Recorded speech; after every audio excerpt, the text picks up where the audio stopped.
Bryce Young is out for the Aggies matchup with the Alabama Crimson Tide. How does that impact the defensive game plan for DJ Durkin and the Aggies? On this episode of the Locked On Aggies podcast. You are Locked On Aggies, your daily podcast on the Texas A&M Aggies. Part of the Locked On Podcast Network, your team every day.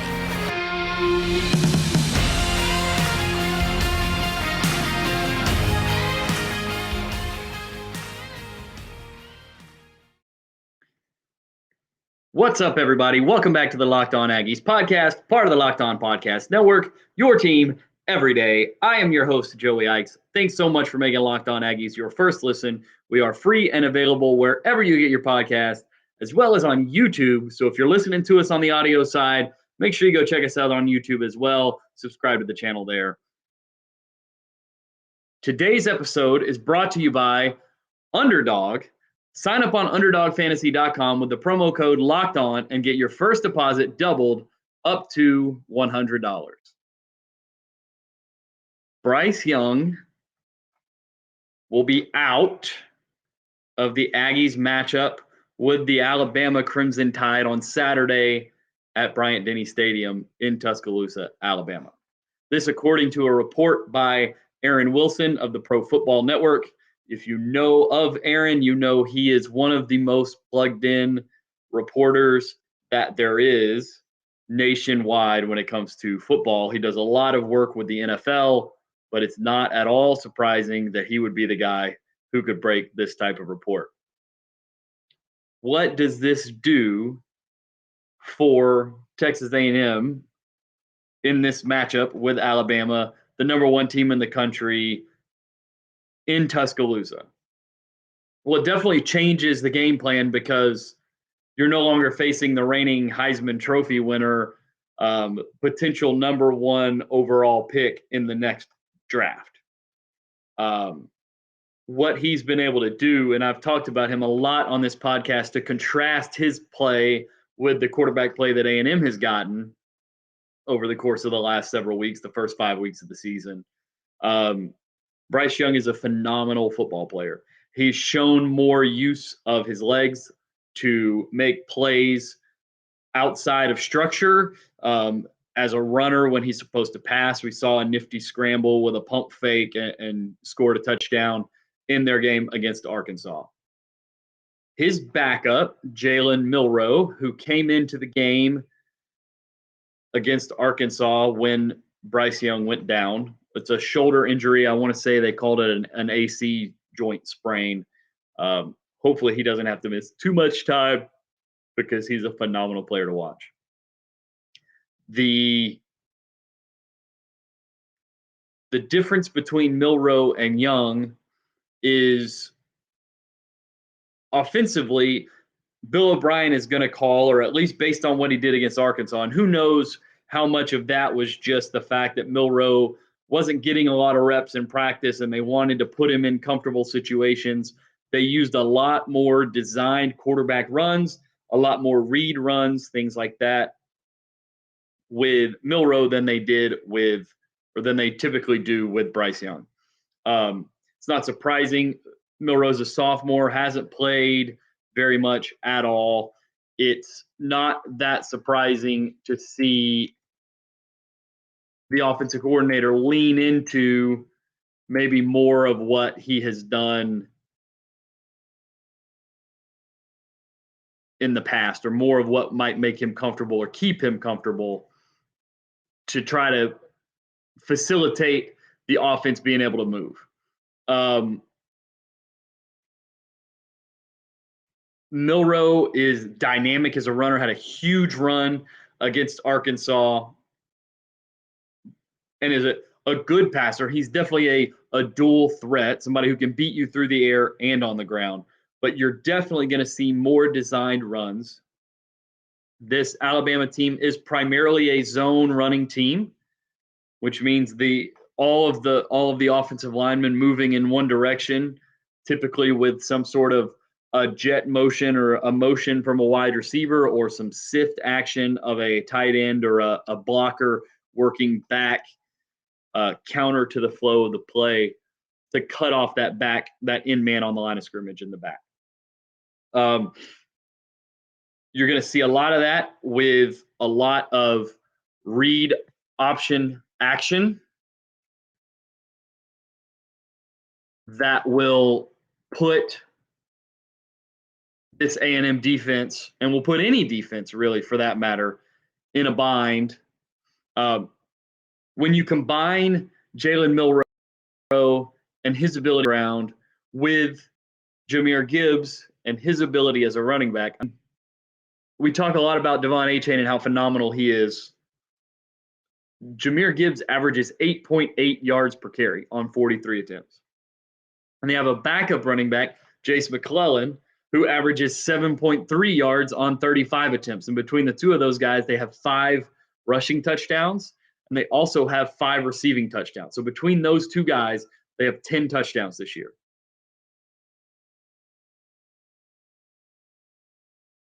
I don't even know if the A&M offense has scored 10 touchdowns this year.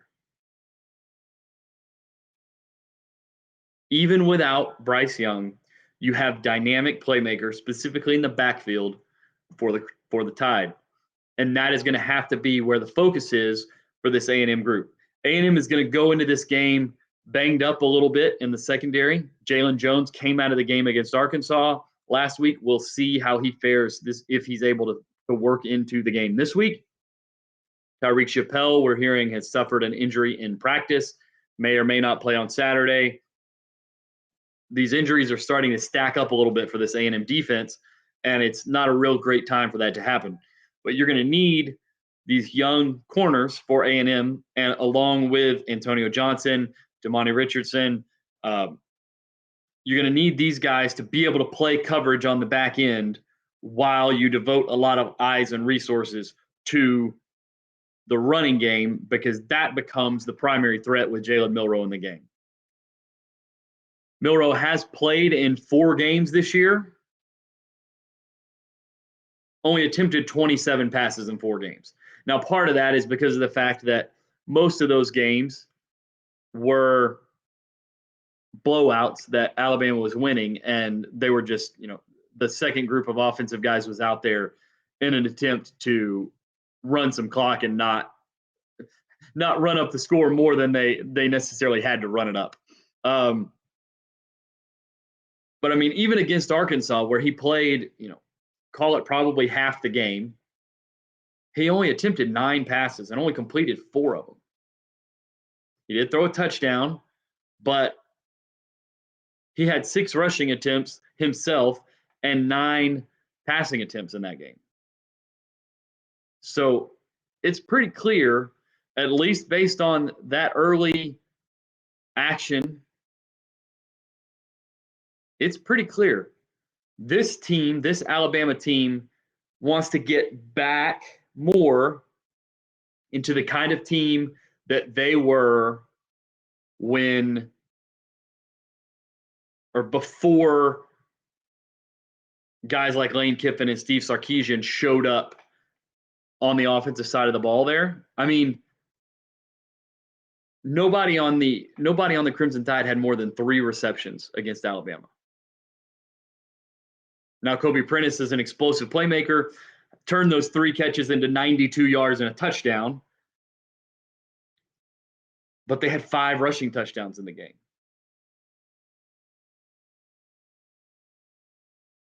Jahmyr Gibbs goes for 206 yards, 11.4 yards a carry. Jalen Milroe goes for 91 yards and a touchdown.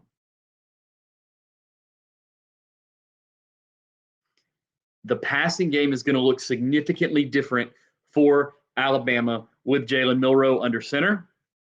And A&M is going to have to put a lot of focus into what it looks like, into stopping the run with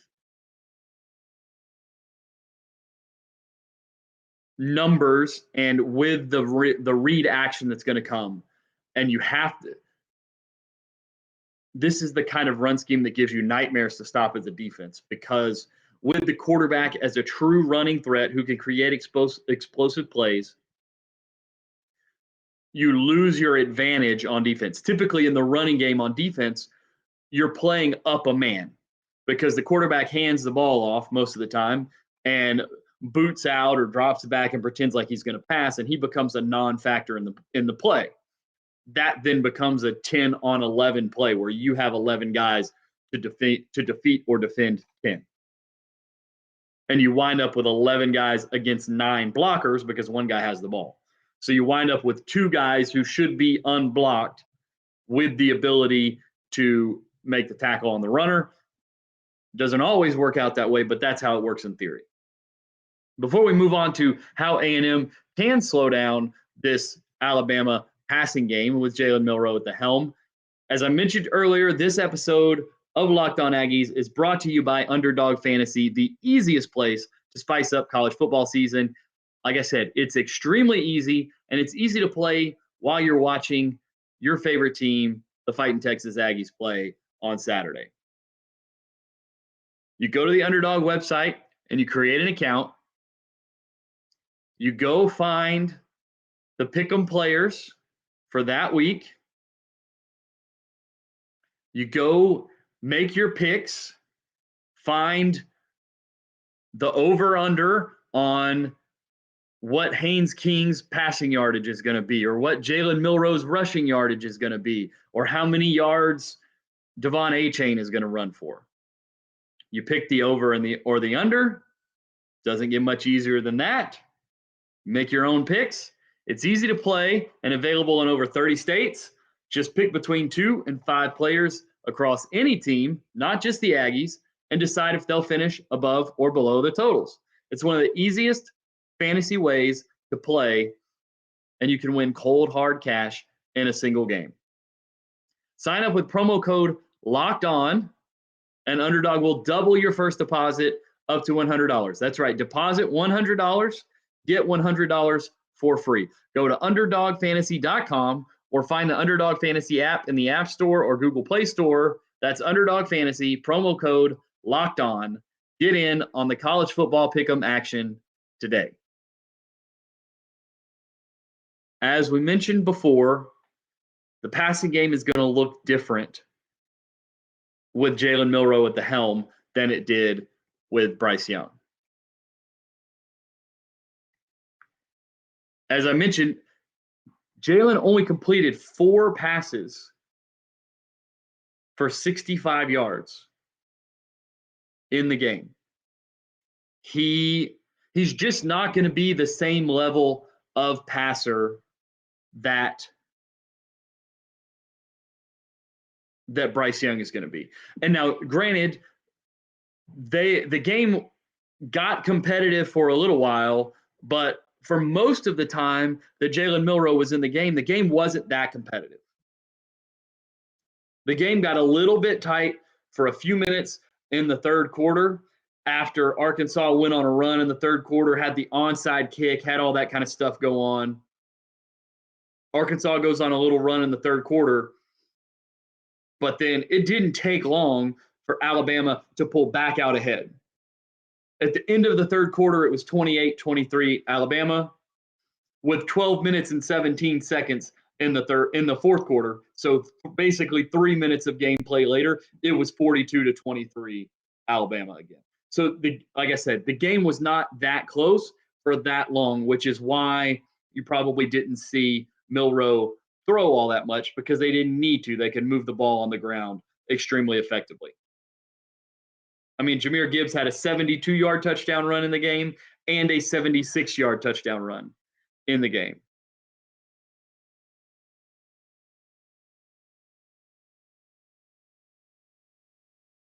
What you're going to see from this Alabama offense is you're going to see a lot of easier passes to try to make Milroe comfortable.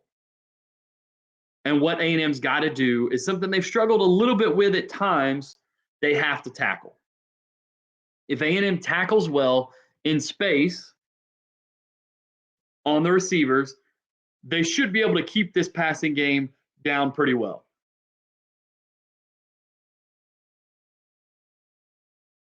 It's not a passing game that with Milroe in the game at this point really, really scares you through the air down the field. And because of that, you have to be able to cover them up and tackle one-on-one with a little bit of safety help, but you have to be able to dedicate resources down near the line of scrimmage. A lot of people are going to say, well, this means A&M can't play a three-man front this game, right? They have to play a four-man front.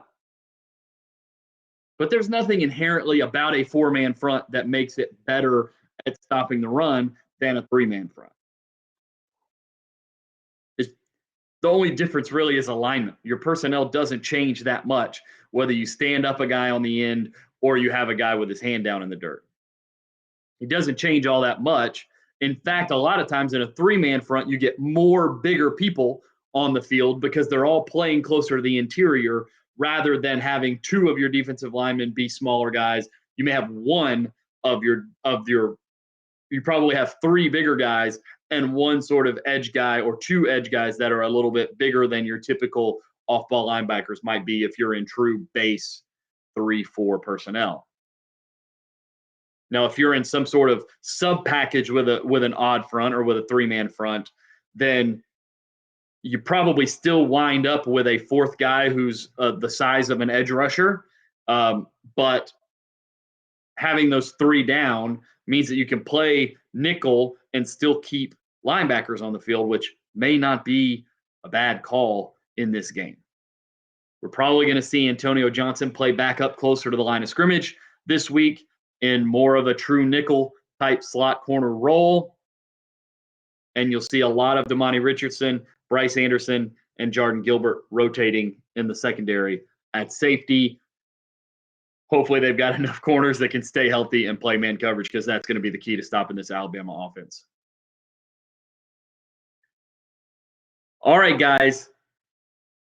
How is this Alabama game going to go down for A&M?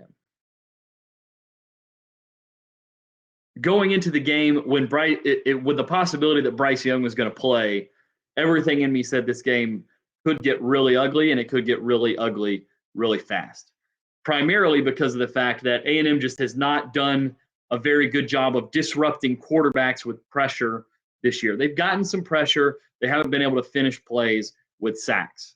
And combine that with the fact that A&M hasn't been able to score points on anybody, much less on a Nick Saban-led defense like they're going to face here against Alabama with Will Anderson on the defensive line and Henry To'o at linebacker and the other guys that they have. I still think A&M comes up short in this game, but I think it's going to be competitive longer than it would have been if Bryce Young was going to play. And the reason I say that is because I think that if A&M can tackle, especially at the second level, they'll give up drives. But I also think that the longer the game stays competitive, the more likely you are maybe to get Jalen Milroe to give you the ball back. And if Haynes King can protect the ball, or if we see Connor Wigman and Connor Wigman can protect the ball and that game's not too big for him, I think A&M will have a shot to keep this thing competitive for the first 2.5 quarters or so before Alabama goes on to win, probably by about 2 scores if I had to guess. I would hope that, and we've seen this happen before, where what is usually and oftentimes is a sort of stale offense that doesn't have great game plans put together, Jimbo Fisher reaches in his bag and pulls out a masterful game plan. We've seen him do it against LSU in some of these games. We've seen him do it against Clemson. We've seen him do it against Alabama. If he can do that offensively and they can score points, they have a chance to really make this game close and let this game come down to maybe a special teams play or maybe a mistake by the young quarterback in his first start for Alabama. Or maybe Devon Achane makes a big run, or Antonio Johnson or Damani Richardson or somebody makes a big play for the Aggie defense. We will have to see how the game goes. It's sort of the start of the second half of the season for A&M. This is the game everybody's had circled on their calendars for a year now, only escalated and highlighted it in yellow highlighter in May whenever Jimbo and Nick went at it over NIL stuff. But I think considering the state of the A&M team and considering who Alabama is and who they've been this year, it's tough to say A&M's going to go out there and win this game. I think they've got a shot to make it competitive. And if they can make it competitive and keep it within one score, football's a funny shaped ball. It can bounce in a lot of different directions, and you never know what's going to happen. It's the SEC after all. Weird things happen every week. We've seen this A&M team play Alabama tough. Let's hope they have the ability to do it on Saturday night. That's it for your show today, guys. Thanks so much for joining me this Friday. I'm looking forward to this game. You can follow me on Twitter. You can follow me during the game at Joey Ikes. You can follow the show on Twitter at Locked On Aggies. You can follow us on YouTube. We'll have reaction to the game, all that kind of stuff on YouTube, Locked On Aggies. Like the videos, comment on the videos, subscribe to the channel, hit the notification bell so you get notified every time we post a new video. You can find us on your Spotify, your Apple Podcast, your podcast platform of choice. Leave us a rating and review there. And now that you've made Locked On Aggies your first listen, please go check out Locked On SEC, where host Chris Gordy is going to give you the best information on the SEC in under 30 minutes. He's going to get you ready for games like this Aggies Alabama game and all the other games across the SEC, and he'll do it in 30 minutes or less. Thanks so much, guys. Enjoy the game. We will see you Monday.